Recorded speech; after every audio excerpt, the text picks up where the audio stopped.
And moving on, clean health and blue skies is very important for the health of all individuals and also for all other living organisms. While air pollution is the greatest environmental risk to human health, which is a thing that should be avoided by all possible means by everyone. It causes a lot of diseases, leading to death of both humans and plants.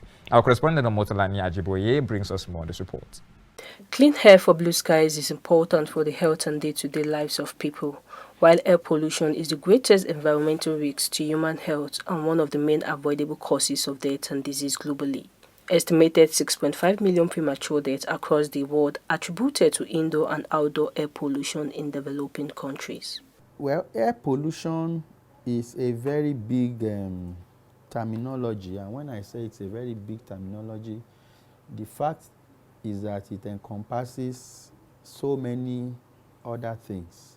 Pollution generally is any process, any procedure, any event which leads to the admixture of the natural components of air with some other unmerited, unwarranted air components. Example, smoke, dust, fumes, chemicals, even some aerosols. What we call aerosols includes some liquids which have been turned into vapor, which might or might not be poisonous. So that is essentially what air pollution is all about. Okay, yeah, air pollution occurs when harmful substances are released into the air.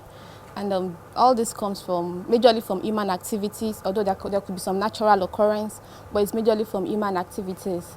And such activities include burning of fossil fuels, petrol, and we have it all around us. Then another major one is deforestation, because nature has a way of protecting itself, but in some way, due to our own activities, we have destroyed majority of the forest, and the effect is what we are seeing today.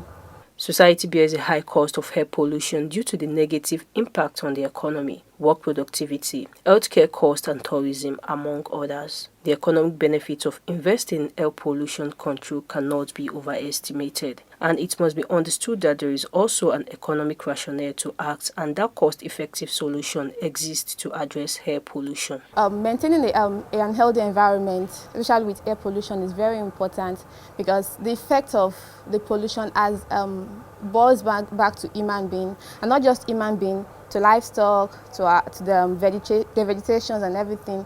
They all have the effect, and a major one is the effect on the greenhouse, on the ozone layer.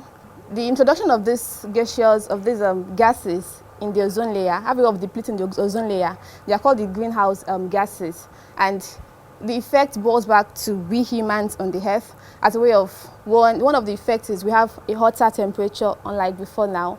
The temperature is hotter, and with that, we have more diseases, we have skin rashes, heat stroke, and the likes.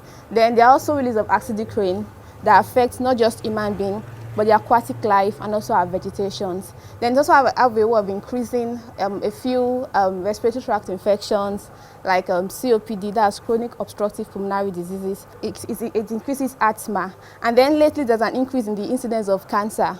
And this is, air pollution is a major determinant of this. The need to emphasize further efforts to improve air quality is encouraged in communities, including reducing air pollution and to protect human health by observing clean air for the environment. Clean air also focuses on the need for stronger partnerships, increased investment, and shared responsibility to overcome air pollution. Essentially, every one of us must play our role.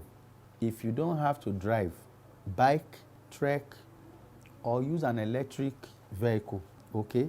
If you have to, you are going to have cleaner air. Another avenue is we encourage people to plant trees. The more trees you plant around your environment, the more those trees serve as air purifiers. Just like I mentioned a few causes earlier, a few things to do is, number one, afforestation. Because when we have more trees, it has a way of protecting our environment. Then another one is reduction in the use of fossil fuels. I think we should begin to encourage the use of solar energy, wind energy, and hydro energies.